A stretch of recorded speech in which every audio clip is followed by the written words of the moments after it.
برادران اسلام، اللہ تبارک و تعالیٰ نے دین کی حفاظت اور دین کی ترقی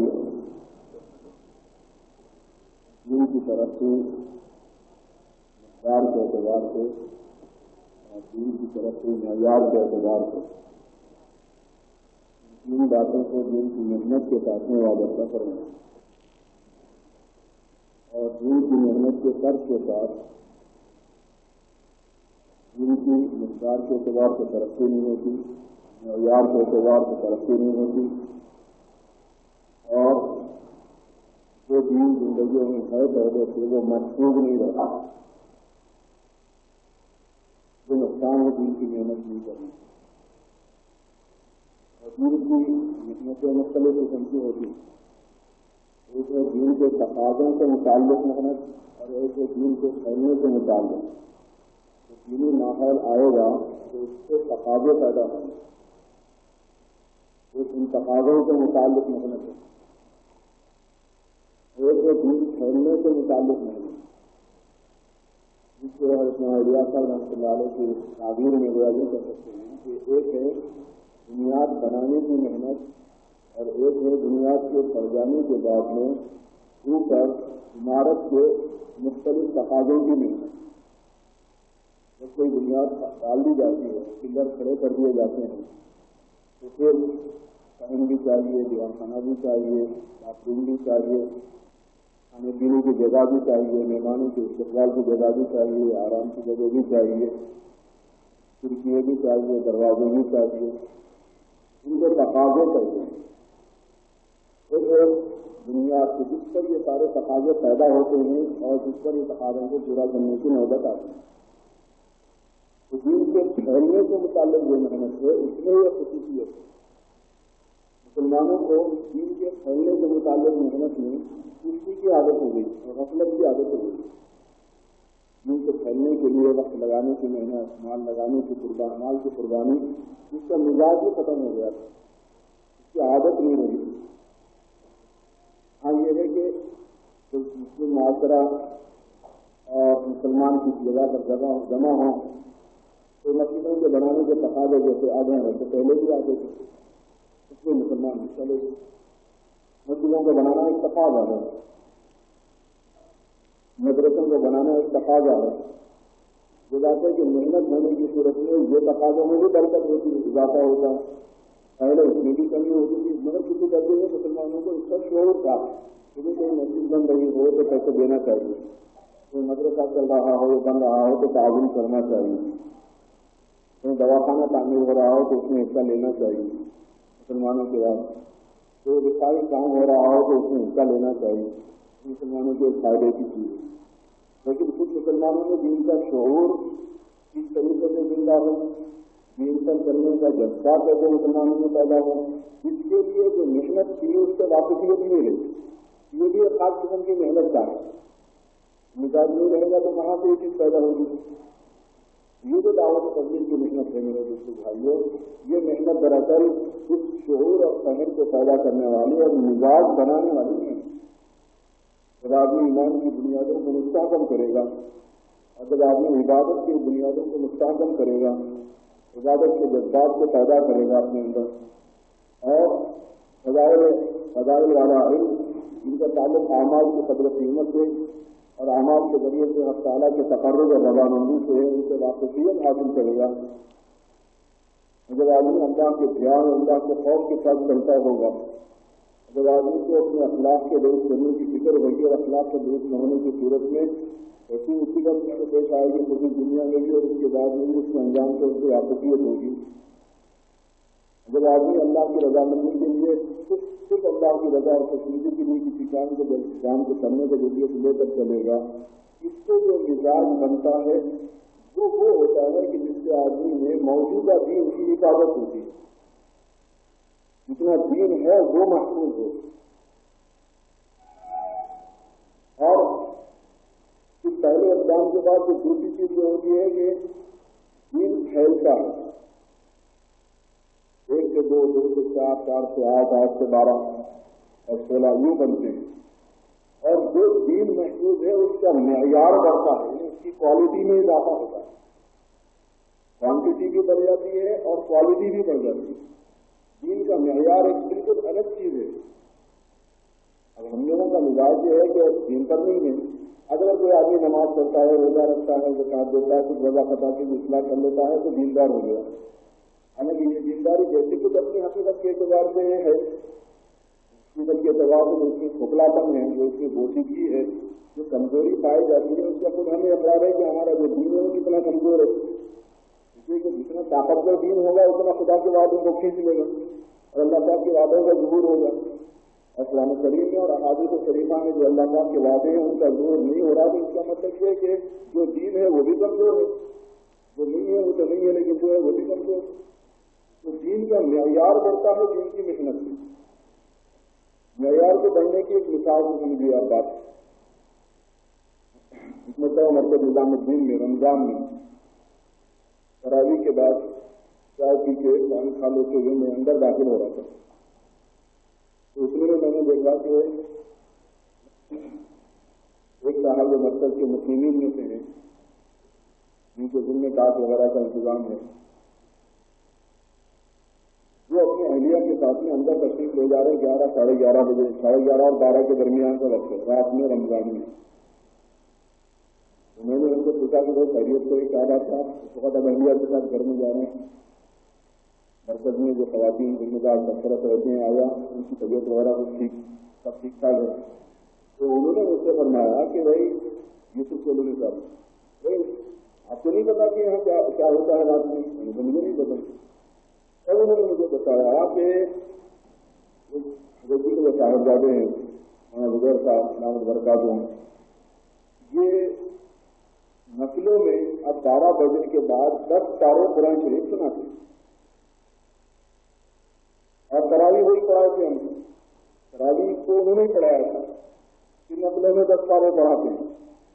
اور اوابین میں 2 پارا دعوا کو سناتے ہیں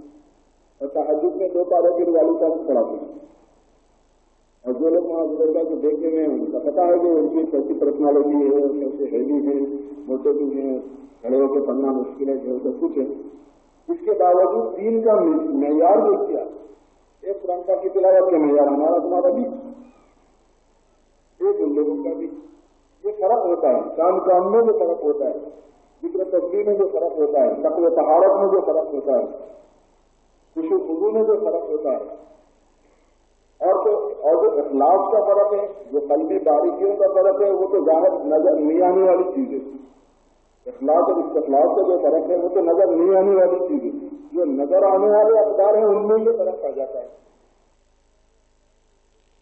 اب اندازہ لگائیے،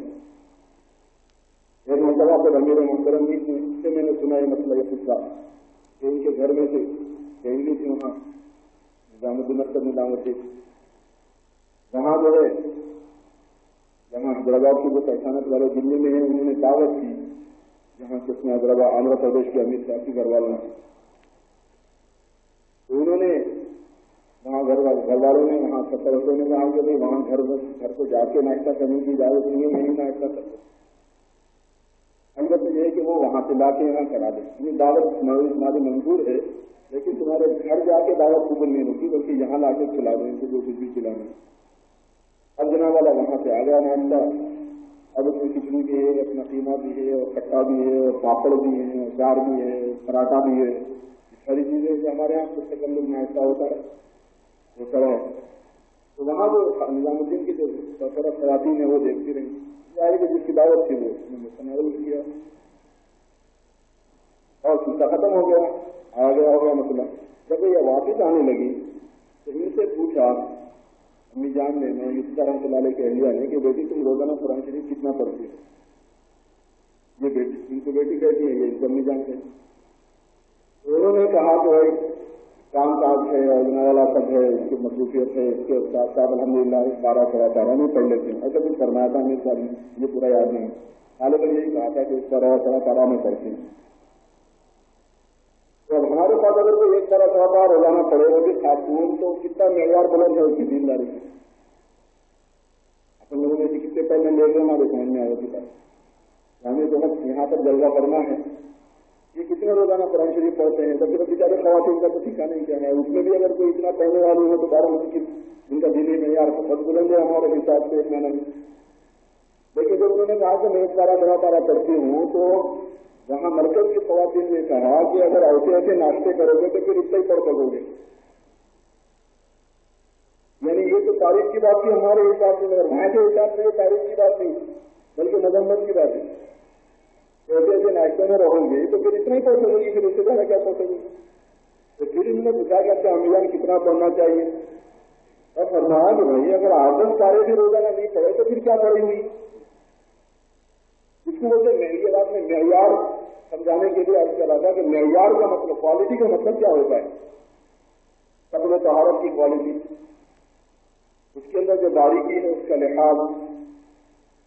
ہمارے یہاں کے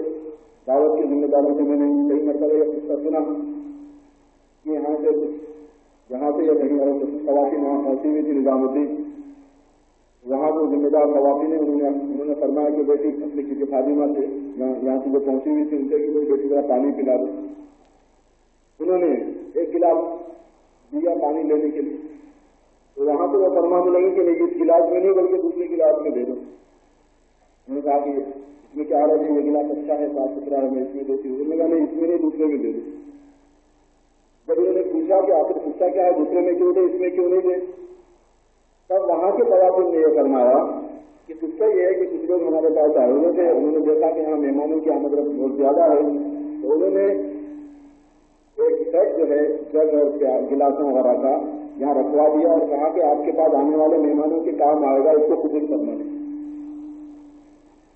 اب وہ فرماتی ہیں کہ کیونکہ مہمانوں کے لیے اس کو رکھا گیا ہے اس لیے ہم اس میں کیسا پی سکتے. یہ تقوی کا معیار ہے. ہمارے تو فرشتوں کو بھی کبھی نہیں سجائی دیتی ہے، بس ہم کو تو بہت دور کی بات ہے. انہیں ہم کبھی سوچتے بھی نہیں کہ اگر ہمارے مہمان کو آیا تو ہم کو لینے میں احتیاط کرنا چاہیے، بلکہ ہم زیادہ لے لیتے مہمان کو کبھی دیا کبھی نہیں دیا. یہ جزیات میں نے اس لیے عرض کی ہے تاکہ معیار کا مطلب سمجھ میں آئے، کوالٹی کا مطلب سمجھ میں آئے کہ دین کی کوالٹی میں اضافہ ہوتا ہے اور روحانی اعتبار سے اور بہت اقدار ہے اس میں. خشوع، خضوع، یکسوئی، نماز کا حضور قلب، نماز کی جان، قوت، ذکر کا حضور قلب، ذکر کا خشوع خضوع، تلاوت کا حضور قلب، تلاوت کا خشوع خضوع، مسائل کی رعایت پوری، فقہ کی پوری رعایت، حلال حرام کی پوری رعایت. جب دین کی محنت ہوتی ہے میرے بھائیوں تو اس کے ذریعے سے جو مزاج بنتا ہے وہ اللہ کو خوش کرنے کا احساس پیدا کرتا ہے. جب کسی طرح اللہ تعالیٰ کو خوش کیا جائے تو زیادہ سے زیادہ اللہ تبارک و تعالیٰ کس بات سے خوش ہوتے ہیں؟ مسائل کی رعایت سے خوش ہوتے ہیں. جیسے انہوں نے زندگی گزارنے کو فرمایا ہے جتنی اس میں آپ بہتری پیدا کرتے چلے جائیں گے اور اس کی ہر بات کی پوری رعایت کرتے چلے جائیں گے اتنا اللہ تبارک و تعالیٰ کی خوشنودی حاصل ہوگی. ان باریکیوں میں آدمی جانا شروع کر دیتا ہے. اس سے معیار بلند ہوا کرتا ہے دینداری کا. دیکھو جب سے محنت ہو رہی ہے، پہلے بھی کوئی بہت دینداری تھی ماشاء اللہ، مگر اب اتنے نوجوان بیٹھے ہوئے ہیں اور زیادہ تر کالجز کے ہی ہیں، اسٹوڈنٹس ہیں، سرکاری اسکول میں پڑھنے والے، انگریزی تعلیم حاصل کرنے والے، مذہبی تعلیم سے ہٹ کر وہ دوسری تعلیم حاصل کرنے والا طبقہ ہے. مگر اتنے لوگوں میں کتنی گاڑیاں ہیں گن لیا. گاڑی کو سمجھ لیجیے کہ ایک منگرام ہے، ایک نمائندگی کرنے والی چیز ہے، ایک مسلمانوں کو نمایاں کرنے والا وقت ہے. آپ اندازہ لگا لیں 10 سال پہلے سوچ بھی نہیں سکتے تھے آپ کے اتنے نوجوانوں کو اس کا گاڑی ہو سکتی ہے، وہ بھی اسکول کی سوچ بھی نہیں سکتے. یہ معیار کے اندر ترقی ہے، خیال بھی نہیں آ رہی. اس سے اگر گاڑی رکھے تو وہ تو دینی مدرسے کا نام دے دیتے تھے، تو کسی جامعہ نام دے سکتے تھے. جب دین کی محنت ہوتی ہے تو اس سے جو جذبہ بنتا ہے اس جذبے کی خصوصیت یہ ہے کہ اس کے ذریعے سے آدمی کے معیار میں اضافہ ہوتا ہے. جو دین اس کے پاس ہے اس کے معیار میں اضافہ ہوتا ہے اور مقدار میں بھی اضافہ ہوتا ہے. مقدار میں اضافے کا مطلب یہ ہوتا ہے کہ جتنے دین پر ہم چل رہے تھے اس کے جزیات بڑھ جاتے. کچھ چیزوں کو کر رہے تھے کچھ نہیں کر رہے تھے، تو جن چیزوں کو نہیں کر رہے تھے اس میں کچھ کمی آ جاتی ہے مزید، اور جن چیزوں کو ہم کر رہے تھے دین کے اعتبار سے ان میں تھوڑا بہت اضافہ ہو جاتا ہے. بھائی یہ سنت ہے اس کو بھی کر لو، یہ فرض ہے اس کو بھی کر لو، یہ حلال ہے اس کو بھی کر لو، یہ حرام ہے اس سے بھی لگ جاؤ، مقدار کے اندر اضافہ ہو جاتا ہے، افراد کے اعتبار سے بھی اور خود کسی فرد میں اس کے جزیات کے اعتبار سے بھی، اس کے اپنے ذاتی معاملات کے بہت سے امور پر اثر پڑتا ہے مزید جب دین کی محنت ہوتی ہے۔ اچھا، جب یہ دو باتیں حاصل ہوتی ہیں تو تیسری بات تو بدر سے اولا حاصل ہو جاتی ہے کہ جتنا دین ہے وہ محفوظ ہو جاتا ہے، جتنا بھی دینداری ہے، اللہ رسول کی محبت ہے، اللہ رسول کی عظمت ہے، عقائد کی پختگی ہے، اور ہم جو کچھ جانتے ہیں اسلام کے بارے میں، دنیات کے بارے میں جو کچھ تقدس ہمارے ذہن میں ہے وہ تو محفوظ ہو ہی جاتا ہے، کیونکہ اس کے بعد کے جو دو درجات ہیں جب انہیں میں اضافہ ہونے لگتا ہے تو پھر اس کی تو سیفٹی خود حاصل ہو جاتی ہے۔ اچھا، اگر دین کی محنت نہیں ہوتی تو بالکل اس کے برخلاف تین باتوں کا نقصان ہو جاتا ہے۔ تو یہ ہوتا ہے کہ جو معیار ہے دین کا وہ گھٹتا ہی چلا جاتا ہے، بجائے بڑھنے کی، کوالٹی بڑھنے کے بجائے اور کھوکھلاپن آتے چلے جاتا ہے، اور کھوکھلاپن اور کھوکھلاپن اور کھوکھلاپن۔ جیسا کہ فضائل کی کتاب میں روایت موجود ہے کہ حتیٰ کہ اس کی نماز بھی اس کے منہ سے کیا کر دی جاتی ہے، مار دی جاتی ہے۔ اتنی کھوکھلی نماز کی یہ نماز کہلانے کے قابل نہیں تھی، مارو اس کے منہ سے، کھوکھلاپن۔ جب نماز کا یہ حال ہے اہم ترین عبادت کا، تو پھر ذکر کا بھی، پھر قرآن کی تلاوت کا بھی، پھر اور دوسرے نیکیوں کا بھی اور دوسرے اور چیزوں کا بھی، پھر یہی ہو جاتا ہے، معیار ایک دم گر جاتا ہے۔ اور آج امت مسلمہ کی یہ عام بیماری ہے کہ جو دیندار چلتا ہے اس کے دین کا معیار انتہائی گرا ہوا ہے، اور مقدار کے اندر بھی کمی آنی شروع ہو جاتی ہے۔ جب مزاج نہیں رہا تو 4-5 چیزوں کی عادت تھی تو 5 چیزیں چھپ کے 4 ہو جاتے، 4 چیزوں سے اور کمی آ کے 3 ہو جاتے، اور 3 میں اور کمی آ کے 2 ہو جاتے۔ پہلے جب کسی درجے میں جماعت سے نماز پڑھ لیتے تھے، اب جماعت چھوڑ کے گھر میں پڑھنا شروع کر دیتے۔ اگر پہلے سے گھر میں پڑھنے کی عادت ہے تو 5 کے بجائے 4 ہو جاتے، اور 4 کے بجائے 3 ہو جاتے۔ دیکھو حالات اپنے اوپر اپنے گربان میں ڈال کے دیکھے تو اندازہ ہوتا ہے، اپنے پورے دوار میں ہلکا کا جائزہ لے لیتے تو اندازہ ہو جاتا ہے جب دار میں کمی آ جاتی ہے دین کے جزیات کے اعتبار۔ اور جو دین ہے وہ دین محفوظ نہیں رہتا، جب یہ چیزوں میں کمی آتی چلی جائے گی تو جو موجودہ دین ہے وہ گرتا ہی چلا جائے گا۔ بڑے بڑے علماء، بڑے بڑے مشائخ اور بڑے بڑے موحدین اور بڑے بڑے جناب والا یہ سمجھیے کہ لوگ جن سے ہزاروں لوگوں کو ہدایت ملتی تھی، ان کے گھرانے کے ماحول پر غور و فکر کریں گے تو آپ کو یہ چیز ملے گی۔ یہ کیا ہو گیا، ان کا گھرانہ کتنا دیندار تھا، ان کی اولاد کدھر نکل گئی، کیوں ہوا یہ؟ اس کی وجہ یہ ہوتی ہے میرے دوستوں، اللہ تعالیٰ شاہ نے اپنے فضل سے جو محنت ہمیں عطا فرمائی ہے، اس میں ایک بات ہے جذبہ بنانے کی۔ دعوت تبلیغ کے نام سے جو محنت ہے، اس میں ایک عجیب صفت یہ ہے کہ یہ 100% کسی آدمی کو تابع اللہ پاک کی بندگی کرنے اور اللہ پاک کے تابع ہونے کا جذبہ پیدا کرنے والی محنت ہے۔ کیونکہ ایمان سے یہ جذبہ بنا کرتا ہے، ایمان کی محنت سے یہ چیز حاصل ہوا کرتی ہے۔ اس محنت میں کیونکہ ایمان کی محنت سب سے پہلے ہے، ایمان کا مذاکرہ ہے، ایمانیات کا مذاکرہ ہے، اس لیے اس میں یہ خصوصیت ہے، یہ فائدہ اس کے ذریعے سے ہوتا ہے۔ اور دوسری بات یہ ہے کہ مزاج کے اندر احتیاط آ جاتی ہے، آدمی پھوک پھوک کے قدم رکھتا ہے، اپنے بڑوں پہ اعتماد آتا ہے، جو احتیاط کرنے والا بنتا ہے اس سے قریب ہوتا ہے آدمی، اپنے نفس پر بے اعتمادی پیدا ہو جاتی ہے کہ میرے نفس کا کیا بھروسہ، بھروسہ کچھ نہیں، نفس امارہ تھا ظاہر، فرشتہ بھی یہ ہو جائے تو اس سے بدگمان ہے، یہ تو کبھی لات مار سکتا ہے، اسے کبھی بھی چاٹے دے سکتا ہے۔ اور تیسری بات یہ ہوتی ہے کہ علم کے معاملے میں آدمی زیادہ احتیاط والے پہلو کو اختیار کرتا ہے، اور عمل کے معاملے میں بھی بدر سے اعلیٰ اس سے زیادہ احتیاط والے پہلو کو اختیار کرتا ہے، یعنی علم میں شبہ سے بچتا ہے اور عمل میں خواہش سے بچتا ہے۔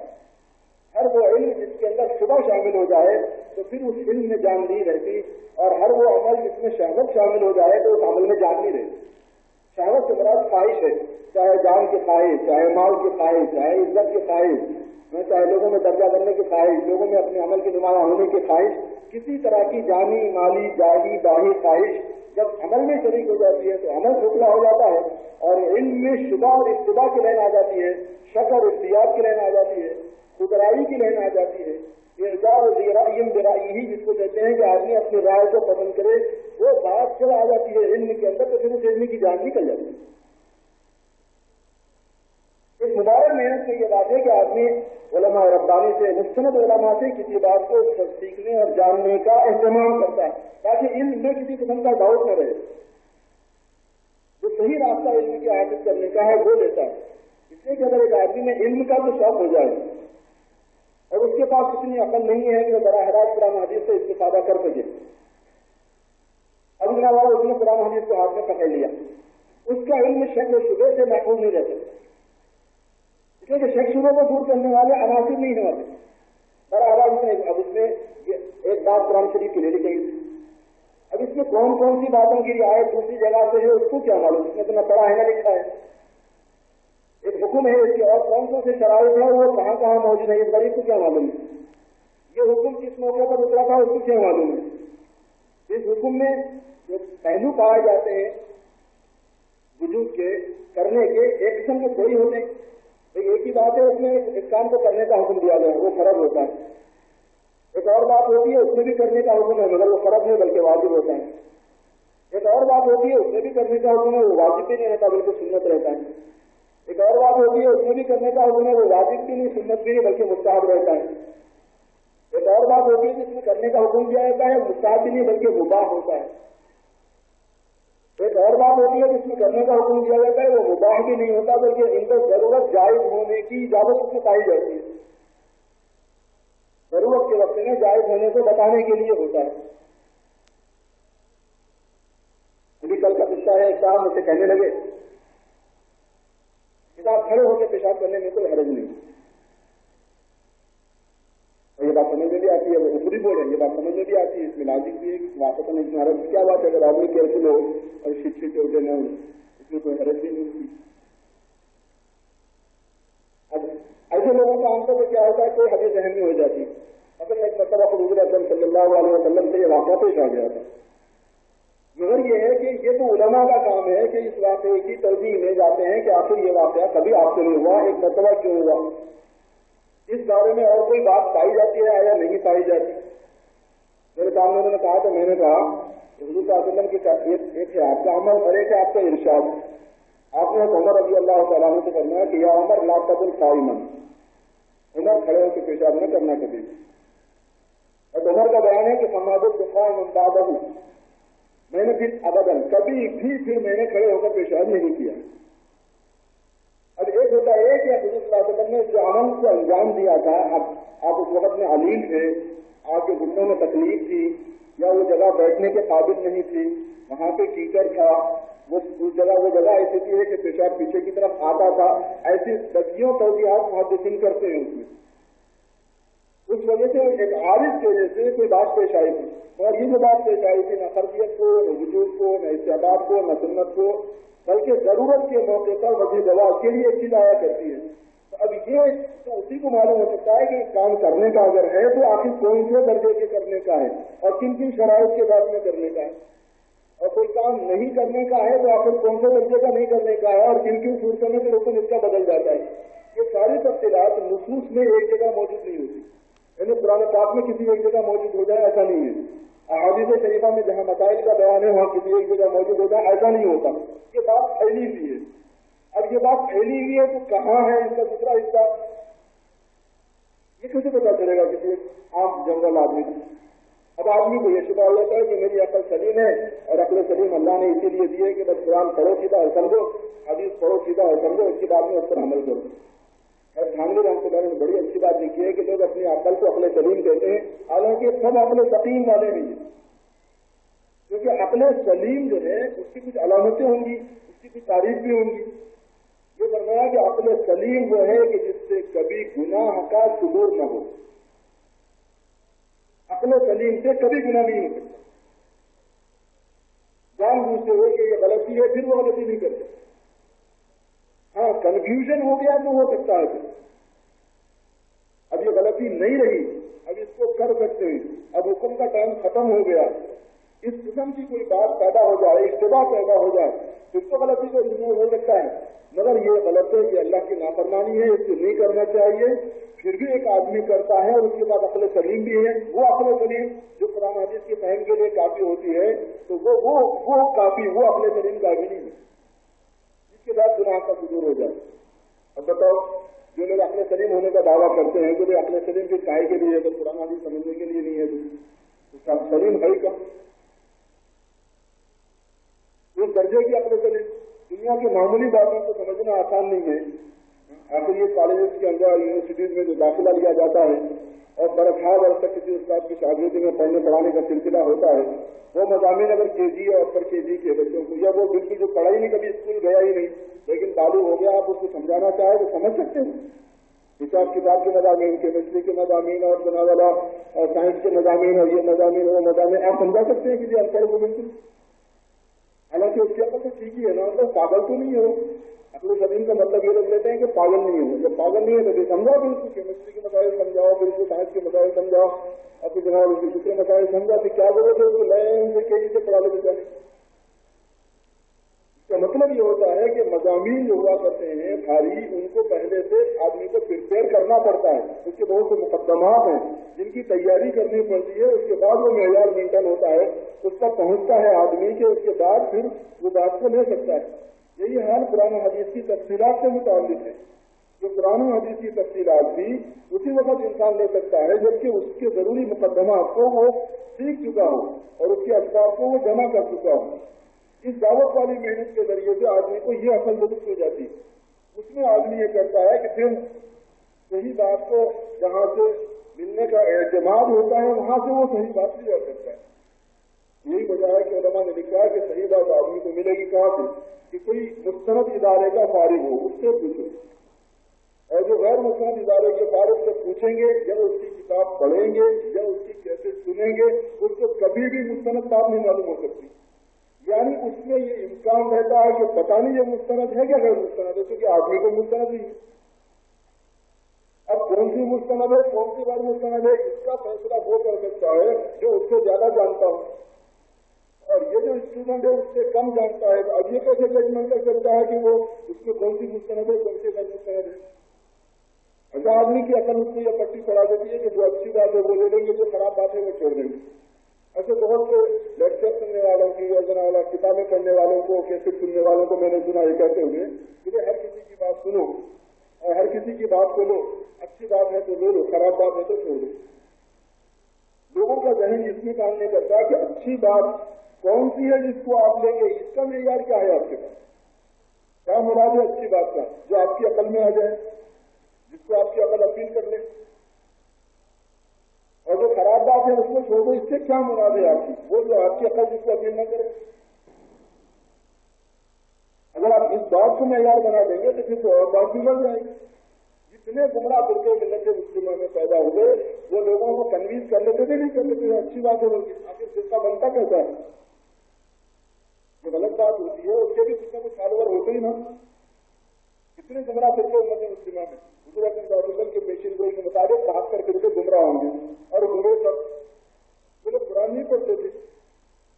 قرآن ہی کی تلاوت کرتے تھے. وہ لوگ حدیث نہیں پڑھتے تھے حدیث کی تلاوت کرتے تھے قرآن سے دلیل لیتے تھے حدیث سے دلیل لیتے تھے اور ان کے فالوور بھی بہت سے ہوتے تھے ماننے والے بھی بہت سے ہوتے تھے. یہ جو ماننے والے ان کے بہت سے ہوتے تھے یہ کیا ہوتا تھا قرآن اور حدیث سے لوگوں کو تنویر کر لیتے تھے یہ اچھی بات ہے بول کے اور کیونکہ سامنے والے کے پاس اتنی عقل نہیں ہے کہ وہ فیصلہ کر سکتے کہ کہتے ہیں اچھی کون سی بری کون سی اس میں آج کچھ بات ادارے کا فارغ ہونا اور صرف مسلم ادارے کا فارغ ہونا کافی نہیں ہوتا بلکہ وہ ظاہری شریعت کا پابند ہونا مطلب شریعت ہو ظاہر باطن کا پابند ہونا چاہیے اور باطن کے پابند ہونے کا پتہ نہیں لے سکتا کہ باطن میں کون جاتے بولے گا کہ دل میں اس کے کیا ہے ظاہری کا آپ دیکھ سکتے ہیں سنت کا پابند ہے شریعت ظاہریہ کا پابند ہے مسائل کا پابند ہے بدعات میں نہیں خرافات میں نہیں رسم رواج میں نہیں فسق و فجور میں نہیں گناہوں کے اندر اقرار نہیں ظاہر شریعت کا پابند ہے.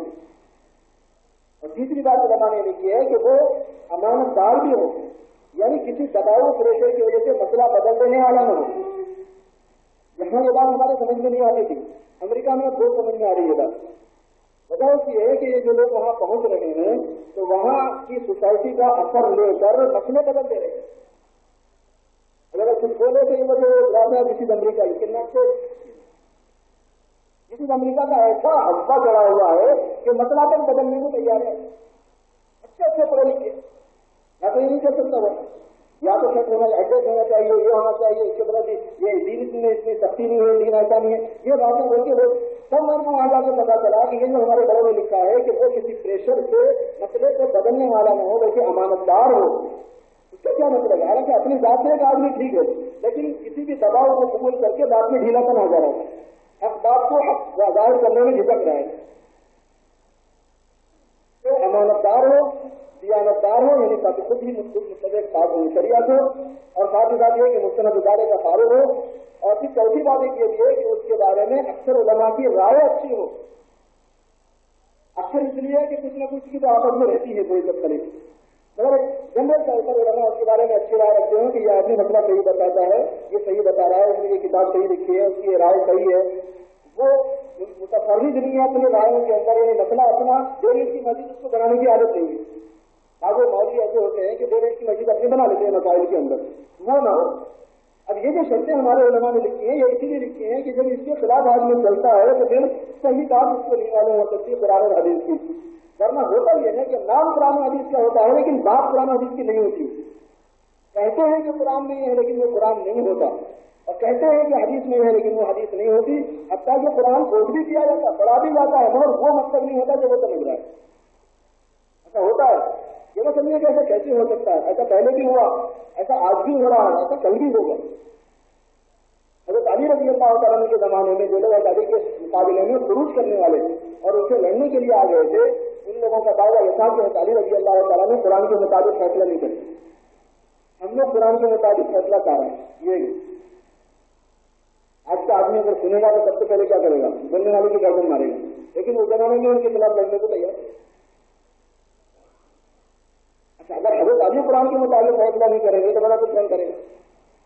جبکہ حضور اکرم صلی اللہ علیہ وسلم نے ان کے بارے میں تو توصیفی الفاظ فرمائے، اس میں خاص بات یہ فرمائی وہ اقداہم علی، فیصلے کی سب سے زیادہ صلاحیت جو ہے نا وہ علی رضی اللہ تعالیٰ نے، یہ حضور صاحب علیہ وسلم نے ان کو سرٹیفکیٹ دیا۔ اور قرآن کے مضامین جب بیان فرماتے تو لوگوں کو یہ شبہ ہوتا کہ شاید حضرت علی رضی اللہ تعالیٰ عنہ کو حضور صلی اللہ علیہ وسلم نے کچھ سیکریٹ باتیں بتائی ہیں جو دوسروں کو نہیں بتائی، ورنہ اتنی باریک باریک باتیں میں کہاں سے بول رہی۔ تو ان سے پوچھا گیا کہ کیا سرکار دو عالم صلی اللہ علیہ وسلم نے آپ کو کچھ اور بھی علم سکھایا اور لوگوں کے علاوہ؟ تو کرنا کہ اللہ فہم ہوتی ہے غزل فی القرآن، ورنہ مجھے کچھ مزید سکھایا نہیں گیا مگر ایک فہم ہے جس کو اللہ کا قرآن میں نصیب فرماتے ہیں۔ یہ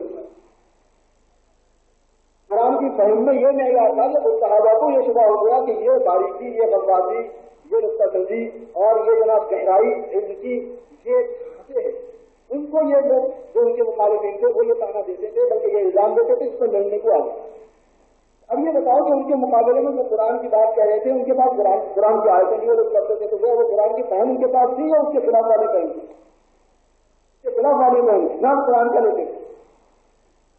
ایسے ہی میرے دوستوں بھائیوں، اس دعوت کی محنت کے ذریعے سے جو احتیاط پیدا ہوتی ہے پورے عالم میں جو چیز چل رہی ہے وہ یہ ہے کہ یہ علم جو قرآن اور حدیث کا ہے وہ اپنے اکابر سے، محققین سے، مستند لوگوں سے لینے کا ہے،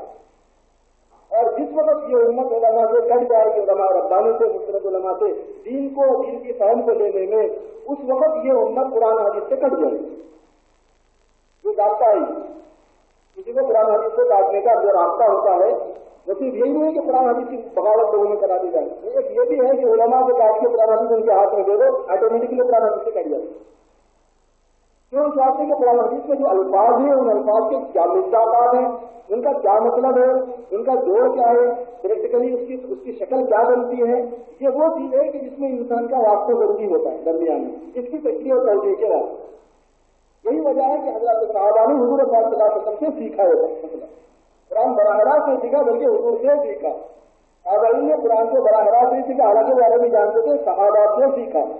تب تابعین نے قرآن کو اور احادیث الشریفہ کو براہ راست لے کے نہیں چلے بلکہ تابعین سے لیا،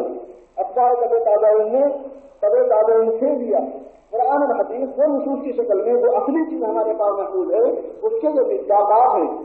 اس کو جو اپلائی کیا جاتا ہے عملی طور پر، اس کی جو شکل ہوتی ہے وہ شکل ہر زمانے کے جو محققین اور ماہرین ہوتے ہیں ان کے ذریعے سے اس کی قیمت اچھی ہوتی ہے۔ یہ ضابطہ ہے قرآن حدیث کے مستقبل ہونے کا قیامت تک کے بعد۔ اس دعوت والے میں اسی وجہ سے کہا جاتا ہے کہ اس محنت کے ذریعے سے صحیح مزاج بنتا ہے، وہ جو مزاج کے حضرات صحابہ رضی اللہ عنہ اجمعین میں حضور پاک صلی اللہ علیہ وسلم نے پیدا فرمایا تھا اس کی جھلک آتی ہے. اور یہ بات میں نہیں کہہ رہا ہوں، مولانا علی ندوی نے لکھی ہے. اصل حاضر نے دین کی تقسیم و تفصیل کے نام سے جو کتاب لکھی ہے اس میں اس کی وضاحت فرمائی کہ دین کے نام سے جو کام ہو رہے ہیں ان میں وہ مزاج پیدا ہونا جو حضرات صحابہ میں تھا، وہ مزاج اس دعوت کی فہم سے حاصل ہوتا ہے، اس دعوت کے ذریعے سے حاصل ہوتا ہے. اس وجہ سے خاص طور پر اسٹوڈنٹس کو، کالجز کے طلباء کو آپ دیکھیں گے کہ جو اس محنت میں لگے ہوئے ہیں ان کی زندگی، ان کی وضاحت، ان کی شکل صورت، ان کی ایکٹیویٹیز، ان کی اتر محنت، ان سب چیزوں سے آپ ایک نمایاں اثر محسوس کریں. اور اس کے علاوہ بھی بات مطلب آدمی کو دلچسپی اور شوق ہے، مگر وہ جو دین والا راستہ ہوتا ہے اس کے اندر خواہشات گھس جایا کرتی ہیں اور اشتباہ گھس جایا کرتا ہے. عمل میں خواہش گھس جاتی ہے، علم میں شبہ گھس جاتا ہے. جب علم میں شبہ گھس جاتا ہے تو علم خالص کی راہ گڑبڑا جاتا ہے. عمل میں شہوت گھس جاتی ہے تو عمل خالص کی راہ گڑبڑا جاتا ہے. پھر آدمی یہ کرتا ہے کہ دین سستا ہے، دین آسان ہے. پھر آدمی یہ کرتا ہے کہ دین کو اپنی خواہش کے مطابق رنگ دیتا ہے. اور یہ چیز اتنی کامن کرتی ہے پوری دنیا میں کہ وہاں آدمی کو اس موضوع پر تقریر کرنے کی ضرورت پیش نہیں آتی. خود بخود سمجھ میں آ جاتا ہے ارے بھائی یہ کون سی دینداری ہے، یہ کیسی دینداری ہے، یہ قرآن کے نام سے کیا ہو رہا ہے، یہ حدیث کے نام سے کیا ہو رہا ہے. یار ایک سینٹر میں گیا، وہاں پر جو قرآن کا درس چل رہا تھا. ادھر جو ہے 15-20 جو ہے 16-17 سال کی لڑکیاں بیٹھی ہوئی، ادھر جو ہے 15-20 جو ہے وہ 16-17 سال کے لڑکے بیٹھے ہوئے. ادھر سے کاغذ کے گولیاں بنا کے اس کے منہ پہ مار رہے ہیں، ادھر سے کاغذ کی گولیاں بنا کے ان کے منہ پہ مار رہے ہیں. درد ہو رہا قرآن کریم کا، تفسیر ہو رہی ہے. یہ آنکھوں کا مشاہدہ ہے، میں نے اپنی آنکھ سے دیکھا ہے. تو من افطار کدھر چلا گیا، اگر یعلم خائنۃ الاعین وما تخفی الصدور کدھر چلا گیا، اور وقرن فی بیوتکن ولا تبرجن تبرج الجاہلیۃ الاولیٰ کدھر چلا گیا. اور یا نبی صلی اللہ علیہ وسلم بناتے تو نساء المؤمنین یدنین علیہن من جلابیبہن کدھر چلا گیا. اور اولکتما انتما لیستا عملتا، کیا تم دونوں تو اندھی نہیں ہو. جو حتیٰ سے سنت سلمہ کو حضور صلی اللہ علیہ وسلم نے فرمایا تھا جب عبداللہ ابن مکتوم آئے تھے وہ حدیث کدھر چلی گئی، وہ سب کچھ قرآن بھی چل رہا ہے. تو یہ ہے کہ اس کے ذریعے سے جو مزاج ہوتا ہے اس مزاج میں یہ خامی ہوتی ہے. مخلص ہو سکتا ہے ایک آدمی ایسا کام کرنے والا، مگر اخلاق سے بھی کوئی آدمی زہر کھائے گا تو مر جائے گا. ایک جگہ زہر بھی رکھا ہوا ہے، دوا بھی رکھی ہوئی ہے. چلو اخلاق سے، بہت محبت سے، بڑی چاہت سے آپ نے اپنے دوست کو بجائے دوا بولنے کے زہر بول کے پلا دیا. آپ کے اخلاق کے لیے تو اس کو شفا ہو جائے گی. اللہ تعالیٰ نے ایسا ضابطہ تو نہیں بنایا. اخلاق سے بھی زہر کھلائیں گے تو مر جائے گا. یہی ہے کہ قرآن اور حدیث کی فہم تک پہنچنے کا جو راستہ ہے، اگرچہ کہ وہ اخلاق بھی سے کیوں نہ ہو. اور یہ اخلاق کی بات میں اس لیے قبول کر لیتا ہوں کہ لوگوں کو اصل میں کنفیوژن یہ ہے کہ بھائی یہ بیچ کے جو لوگ تشریح کرتے ہیں قرآن حدیث کی، پتہ نہیں کیسی کر رہے ہیں، کیوں براہ راست قرآن حدیث کو نہیں سمجھ لیا جائے. اور یہ نہیں سوچتے کہ بیچ والا تو پھر بھی غلط مت ہے، ہم تو اس سے بھی جائے گزرے ہیں، ہم سمجھیں گے تو اس کا بھی نہیں سمجھیں گے. یہ نہیں کام کرتی، عقل یہ نہیں کام کرتی. اس ذہن کی وجہ سے یہ مزاج بنتا ہے، اس مزاج کی وجہ سے یہ ڈھیلا پن آ جاتا ہے. ویسے میں نے اس سے پہلے جو بات عرضی کی تو اس میں بھی اس کی وضاحت کی تھی کہ اب ایک ایسا دین جس کو اگر مجموعی شکل دی جائے تو کوئی قبول نہیں کر سکتا کہ یہ کوئی دینداری ہو سکتی. فرض کے نام سے اور جنا والا دوسروں کے نام سے جو سلسلہ چلتا ہے، میلہ کر دیا، مردوں اور عورتوں کا اختلاف، بچوں اور بچیوں کا اختلاف کر کے ایک میلہ کر دیا. ارے بھائی یہ تو اسلام میں جائز نہیں ہے، مخلوق تعلیم کیسا یہ صحیح نہیں ہے. اور اس میں درس قرآن بھی ہے، اس میں درس حدیث میں ساری چیزیں ہوتی ہیں. اور بڑے بڑے لوگوں کی تقریریں اس میں ہوتی ہیں، اس کو جو ہوتے ہیں بڑے بڑے عرب مہمان بھی آ رہے ہیں، عجب مہمان بھی آ رہے ہیں، سب آ رہے ہیں. اور بڑے بڑے اسکالر آ رہے ہیں، ذرا PhD آ رہے ہیں، ڈاکٹر آ رہے ہیں، سب ان کے بیانات بھی چل رہے ہیں. اور بات سب مخلوق بھی ہے، اسی میں رشتے بھی طے ہو رہے ہیں، اسی میں بچیاں پسند کیے جا رہے ہیں، اسی میں بچے پسند کیے جا رہے ہیں، اسی میں عاشقیاں چل رہی ہیں. ارے بھائی یہ کیا ہو رہا؟ بولے اچھا لینا کافروں کے ہاتھ میں جانے سے اپنے لوگوں کے ہاتھوں میں جا رہے ہیں. اور یہ کوئی ہفتے میں نہیں بول رہے ہیں، اس کو انتہائی سنجیدگی سے بول رہے ہیں. ہمارے کتابوں کا حصہ ہے. ہمارے سارے لوگ مل کے بھائی یہ کیا بدتمیزی تم کو کریں. بڑے آرگنائزیشن والوں نے یہ میلہ کر دیا. وہ میلے میں انتہائی موجود کرانے کی ایک بچی کو اکٹھا چھیڑ دیا. وہ 25 مہینے ہو گئے دوسرے پہلے آگے نوبت آ گئی. اور جو شور پتاس جنہوں نے دکھاوا اور جنہوں نے میک اپ اور دلہن بھی جس میں شرما جائے، ایک کو ایک بند کھان کے آنا اور جنہوں نے اپنے جسم کی آدھا کو نمایاں کرنا، اور نوجوان بچوں کے ساتھ ہنسی مذاق دل لگی ٹھیکی ٹھاٹا، انہیں اس کا ہاتھ کھینچ رہا، انہیں اس کی ٹانگ کھینچ رہا، یہ سلسلہ جو چل رہا ہے تو چل ہی رہا ہے. اب جناب جو معذر بولتے ہیں بولے یہ کیا بیوقوفی ہے؟ تو جو ذمہ دار حضرات تھے انہوں نے یہ کہا کہ یہ بیوقوفی کیا ہے؟ اچھا یہ نہ وہ غیروں کے ساتھ میں دوستی کرنے یہ بند کریں، یہ بچے اپنے اپنے ساتھ دوستی کریں، مسلمانوں کے ساتھ دوستی کریں. انتہائی ذمہ دار لوگ ہیں کارکنوں کی. اسلامک عنوان پر کام کرنے والی جو آرگنائزیشن ہے اس کی ذمہ داروں کی بات نہیں کریں. نام بھی بتا دیتے ہیں مگر نام بتانے کی ضرورت نہیں. اس میں غیبت ہو جائے کہ اس کے بغیر کے لیے بچے حالات کا تجزیہ کرنے کے واسطے میں سنا رہا ہوں. اس لیے میرے دوست بھائیوں اس بات کو سمجھو کہ دین کے نام پہ لوگ دین ہی کی طرف بلا رہے ہیں یا کسی اور چیز کی طرف بلا رہے ہیں. قرآن کے نام پہ قرآن ہی کی محنت ہو رہی ہے یا کسی اور چیز کی محنت ہو رہی ہے. حدیث کے نام پہ حدیث ہی کی محنت ہو رہی ہے یا کسی اور چیز کی محنت ہو رہی ہے. شیطان بھی تو خاموش میں بیٹھا ہوا ہے. نفس بھی تو بڑی بڑی کاریت اپنے اندر رکھتا ہے. جو نفس کے مقاصد ہے وہ کوئی کھیل تماشا نہیں ہے ان سے واقع ہونا ان سے بچنا. جو شیطان کے مقاصد ہیں وہ کھیل تماشا نہیں ہے ان سے واقع ہونے سے بچنا. دشمن بھی تو خاموش میں بیٹھا ہوا ہے. اگر وہ بھی تو اپنا بہت کا کام کر رہا ہے تو کون سے راستے میں دشمن کس طرح سے گزر رہا ہے اور کس چیز کو یوز کرنا ہے استعمال کر رہا ہے،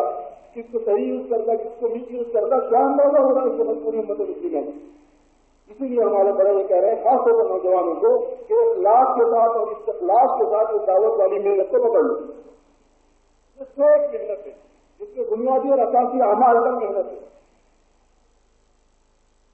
جب یہ بات وہاں چلیے مرتبہ وہاں کچھ لوگوں نے کہا کہ بھائی یہ تو دین کی علیف پہ تھے